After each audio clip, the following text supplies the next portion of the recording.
whose. Okay, before starting our lesson, let's check it first. When I say class, you say yes. This means pay attention. When I say mirror, you say mirror. This means you have to repeat after me with a gesture. When I say teach, you say okay. This means you have to teach me. Class, let's get to it. So when do we use whose? We use whose to ask about someone's belonging, right?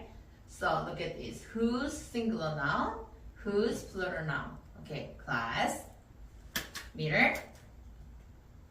We use whose to ask about someone's belongings. Whose followed by a noun. Can you teach me? Teach. We use whose, to ask about someone's belonging. Whose followed by a noun. Okay, well done, class. So, for example, this is is for singular noun.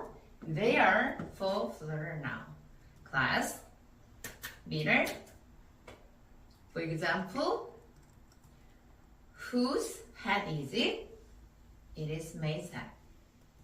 Whose sneakers are these? They are ladies' sneakers. Teach. Whose hat is this? It is May's hat.